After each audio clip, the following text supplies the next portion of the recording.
Welcome to the planets and the dwarf planets in our solar system. This slide will show you an overview of our planetary neighbors. Our solar system is not only just made up of planets and dwarf planets, we have many other rocks in our solar system, such as asteroids and meteoroids and comets, but we're going to focus today on our planets and dwarf planets, starting from the closest to the sun, way out to the very outer reaches of our solar system.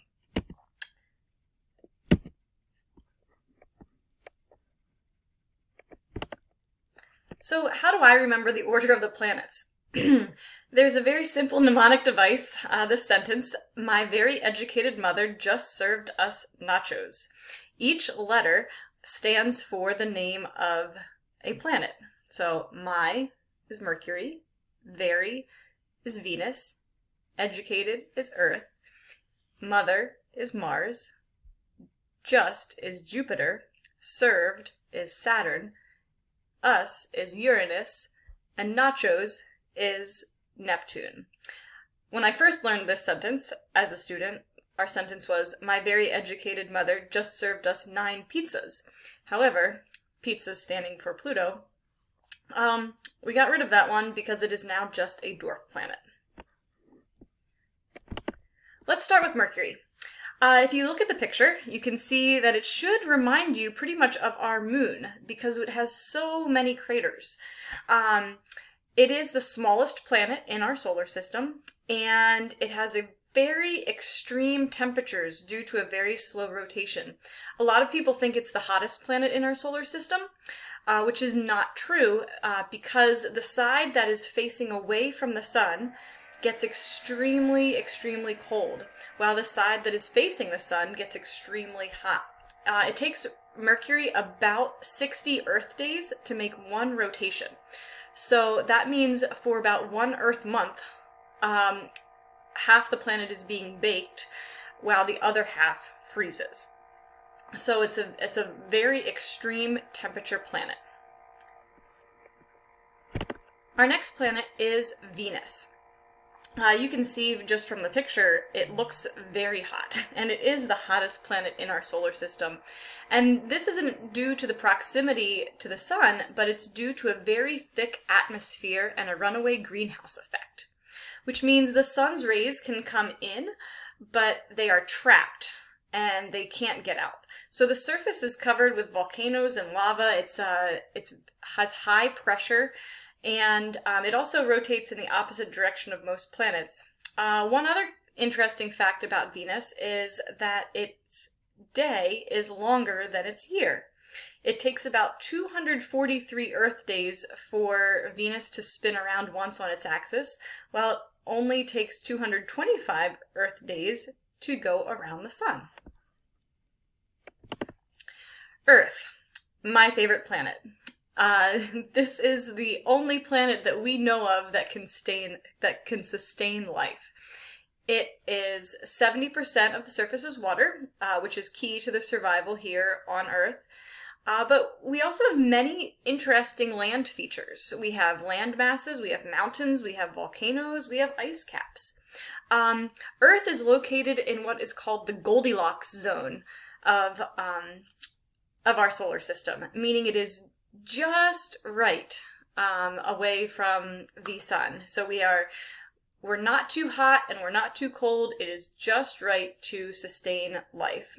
Some other things about Earth that help us to sustain life are the fact that it has an atmosphere that's not too thick, but that atmosphere protects us from any asteroids or other pieces of rock that are coming in to hit our planet, and they burn up in the atmosphere.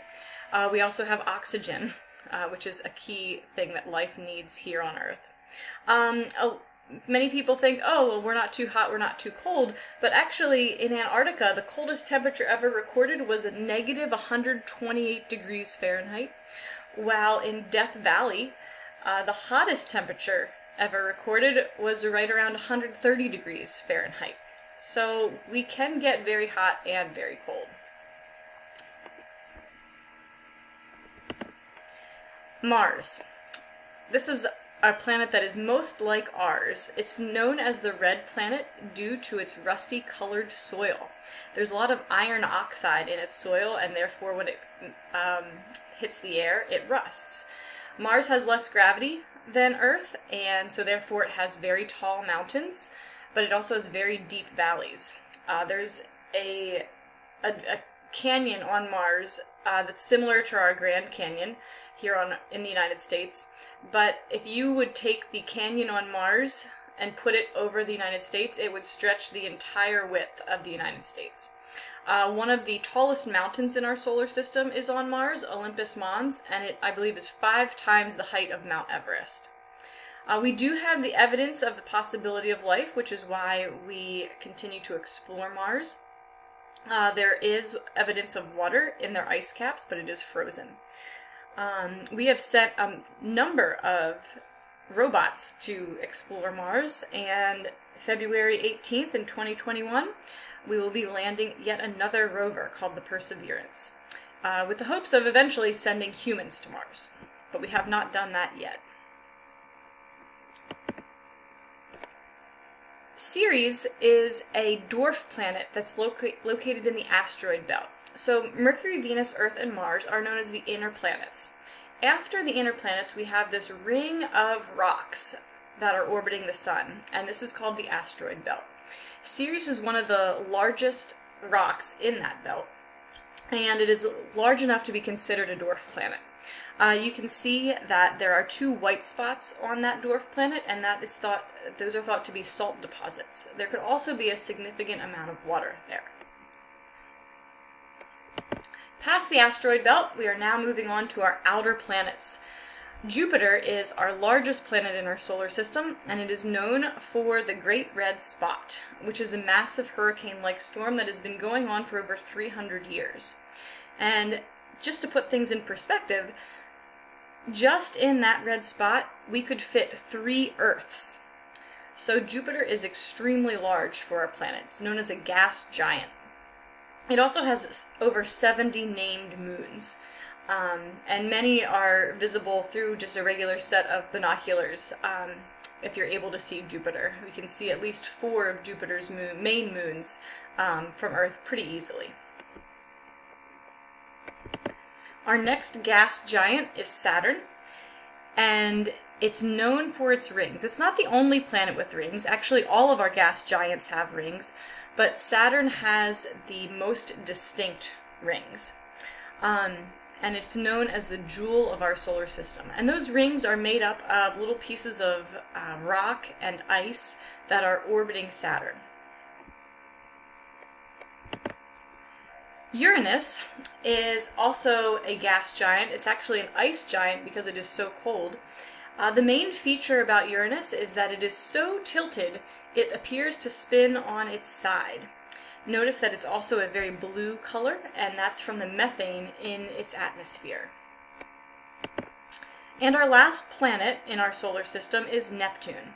It's also an ice giant, also blue because of the methane, and this is the windiest planet in our solar system. Winds can reach speeds up to 1,200 miles an hour. To put that in perspective, a Class 5 hurricane on Earth, which is considered catastrophic, reaches wind speeds of 157 miles per hour. So Neptune is much, much windier than Earth.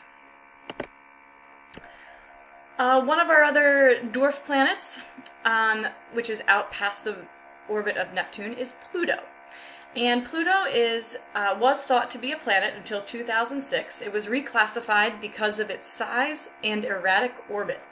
There's actually times in its orbit where Pluto is closer to the Sun than Neptune is. And this photo here is one of the most detailed pictures we have of Pluto. And it has 5 moons. Some are almost half the size of the planet. But this is one of our dwarf planets now. The other dwarf planets that are in our Kuiper belt are Eris, Makemake, and Haumea. They are all dwarf planets located in the Kuiper belt, which is another belt of rocks that are in the outer part of our solar system. So that is our solar system, when all of our planets and dwarf planets that orbit our sun.